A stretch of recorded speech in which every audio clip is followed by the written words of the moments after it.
Hello, welcome back. In the last lecture, we learned about the structure of double-stranded DNA, and we learned that it's anti-parallel, right? So we've got one strand going in 5' to the 3' direction in one way, and on the opposite strand, the polarity is 5' to 3 direction in the other direction, all right?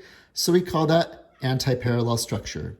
We also learned that replication bubbles are the sites of DNA replication that begin in the middle of a double-stranded DNA. And you have to imagine that this double strand is being pulled apart to create this bubble where on the inside, enzymes that perform DNA replication are copying the template DNA and making newly synthesized strands based upon the parental templates, right? So that at the end of the day, we have two new double-stranded DNAs where half of the DNA was that original parental DNA and the other half of the strand, the complementary strand, is newly synthesized.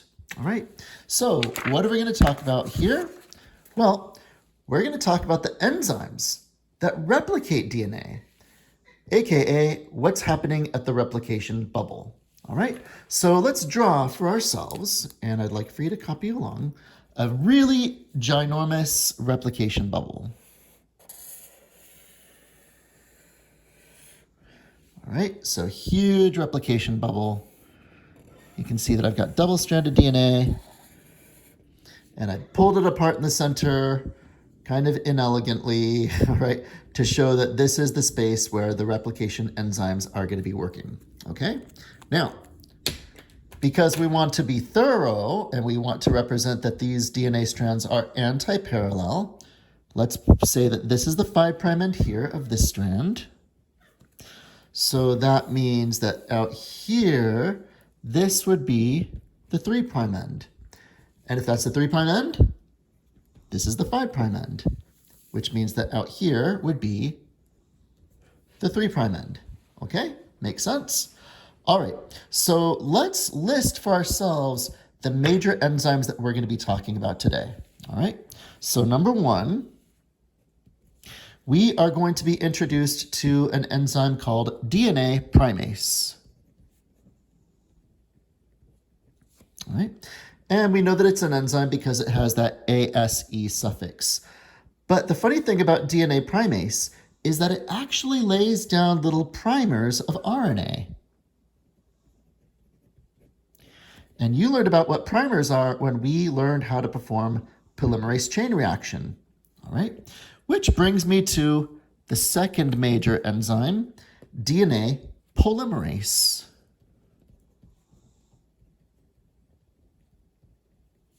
All right, now you learned about Taq DNA polymerase, the one that we use for PCR that comes from Thermus aquaticus. Well, DNA polymerase, right, is in every eukaryotic cell, and it's the enzyme that copies or polymerizes DNA from free nucleotides, all right? It's going to take the primer, the RNA primer that DNA primase lays down, and it's going to extend it in the 5' to 3' direction, okay? Number three, we are going to learn about an enzyme called DNA helicase. Again, that ACE suffix tells us that it's an enzyme, and helicase refers to the fact that it is an enzyme that opens up or untwists the helix and helps spread apart, unzipping the double-stranded DNA. And it's actually what's responsible for opening up the double-stranded DNA to create the replication bubble. All right. Number four is an enzyme called DNA ligase. And ligase, of course, also has an ACE suffix, so we know it's an enzyme. DNA ligase, the word ligare comes from a Latin word meaning to glue together or to bind together. So we'll see what kinds of pieces of DNA that DNA ligase glues together, okay? All right, so let's go ahead and draw for ourselves DNA primase. I'm going to draw DNA primase as this little winged structure right here, and it's carrying with it a little red arrow like so, right? This is our DNA primase.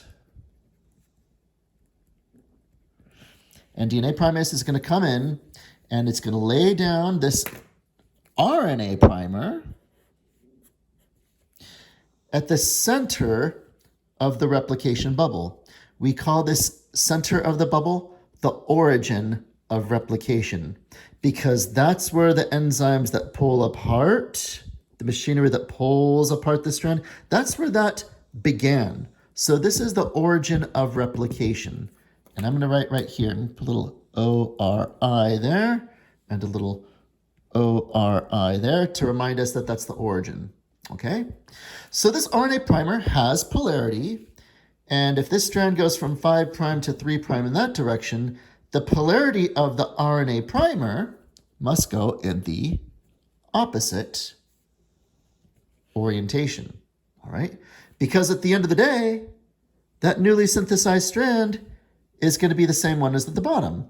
So it matches that 5' to 3' orientation. Okay? All right. So that's what RNA primase does. It swoops in, it lays down that primer, and it flies away. There we go. It's doing the same thing on the opposite strand that it does to the complementary strand up there. Okay? So just that we remember that this is happening on both sides. All right. Next, we are going to draw DNA polymerase. So let's get a new color. Let's draw DNA polymerase as a blue Pac-Man. All right. So there's my blue Pac-Man. This is DNA pol for polymerase. And DNA polymerase is not a good self-starter. It needs to get motivated. It needs to get primed. And it does so when it finds this RNA primer that it can use to begin itself, right? That's essentially what's happening when we're doing PCR with primers, right? So DNA polymerase does the same thing in our cells. It takes a little primer and it extends it. Well, what is it extending? It's literally taking free nucleotides. So T's, C's, G's, and A's, right? So let's say, for example, that on this template strand over here, we have the sequence, and I'll just draw a couple. A, G, C, T is part of that template strand sequence right there. And then we've got, so these are part of this template strand. Here are the free nucleotides. Here's DNA polymerase. And these are going to enter through an entry pore in DNA polymerase. And which one is it going to lay down first if the next nucleotide in the template is A? Yeah, it's going to be this T that goes in first, right? So we're going to lay down the T, and DNA polymerase is going to next lay down a C, and then the little line that I'm drawing underneath them, that represents the backbone of DNA, right? DNA polymerase is literally, let's get this other piece of paper, right? Making those phosphodiester bonds that we drew so carefully in the last lecture. It's taking the free nucleotides and it's adding them on one at a time from the 5' phosphate to the 3' hydroxyl. And it is extending the strand of DNA, all right? So this Pac-Man's going along and it's going waka, waka, waka, waka, right? Whatever Pac-Man says. And it's laying down new strand in the 5' to 3' direction, okay? That's what DNA does. And it does so continuously. As long as we have the pulling apart of these strands, this synthesis is continuous.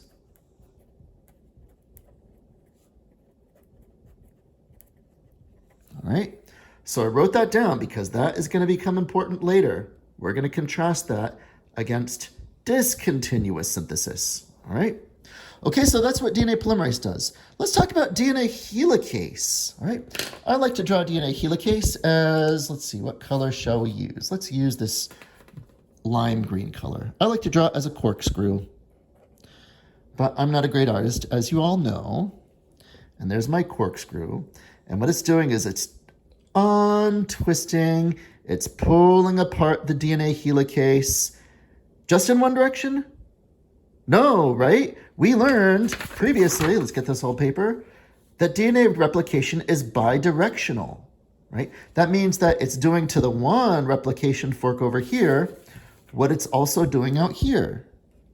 So we'll draw another helicase moving in that direction. So this is a DNA helicase here, and it's going to unzip, pull apart the strands so that these replication enzymes can keep on going. All right? So let's go down to this bottom strand over here. All right? Let's not forget that the same thing that's happening up here is also happening down here. All right? So we've got, of course, this RNA primer going in the opposite direction, right? Because DNA is anti-parallel. So let's draw Pac-Man here. And Pac-Man is going to take, so the DNA pole is going to lay down new DNA in the 5' to 3' direction. And as long as DNA polymerase keeps on going out towards the end of the chromosome, DNA polymerase is going to follow it. All right? So that's all well and good from the origin of replication, right? We got continuous synthesis here, we got continuous synthesis here, but what about all this template DNA behind the origin of replication, right? So this is where whenever we get a new piece of template DNA exposed behind the origin of replication, we are going to have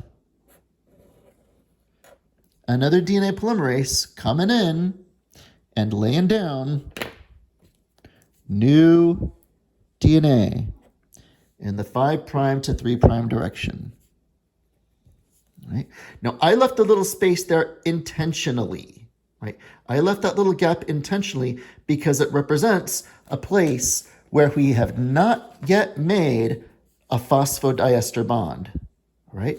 So all the T's are matching all the A's here, all the T's, all A's. There's no gaps. The only gap is in the backbone. Okay?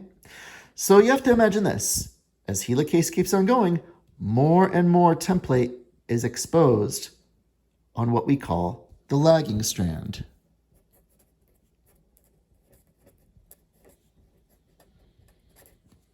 Right?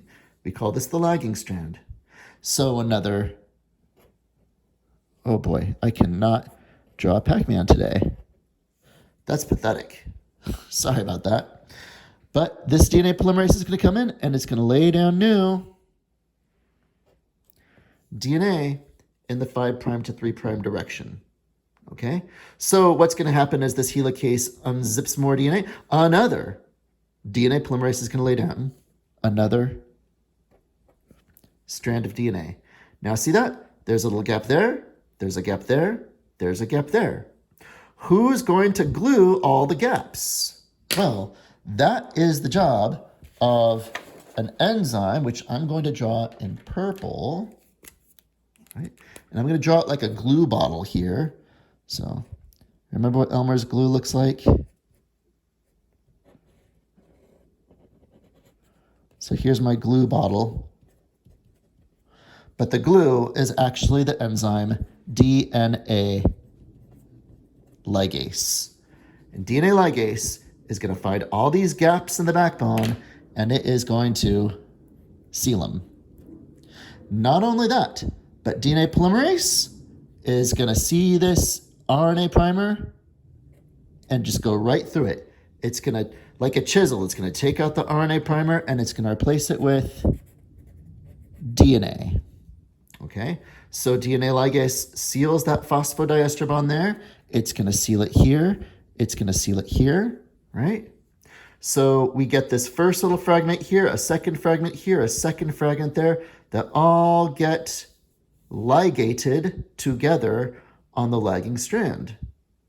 Now, the cool story about these little fragments is that they were first discovered by a Japanese husband and wife molecular biologist couple, right, called the Okazakis. And, oops, I can spell. So to honor them, we call these fragments on the lagging strand the Okazaki fragments. All right. And so there we can see Okazaki fragments that are being laid down over here. And of course, they're also going to be on this side as well. There's going to be one there. That'll be the first one laid down. Second one laid down. Third one laid down. Fourth one laid down. DNA ligase comes in. Oh, that's a terrible glue bottle.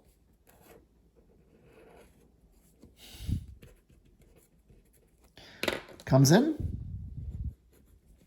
and seals those gaps. Okay. Now I should say that this continuous synthesis that we get here from DNA polymerase, it just keeps on going.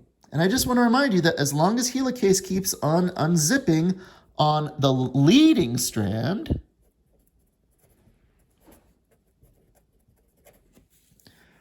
DNA polymerase follows helicase on the leading strand. On the lagging strand, a DNA polymerase comes in and lays down a new Okazaki fragment on the lagging strand wherever helicase opens up the helix. All right, I know that that was a little bit longer of a YouTube video, but I hope that what you see, what we're going to get here by the end of the day, is going to resemble what we've drawn here in this very simple diagram, where the replication bubble here, right, is spread in either direction, right, because DNA replication is bidirectional, and then we end up with 2 new double-stranded DNAs at the end of DNA replication. All right, that's all I've got for you for this short video. I will see you next time.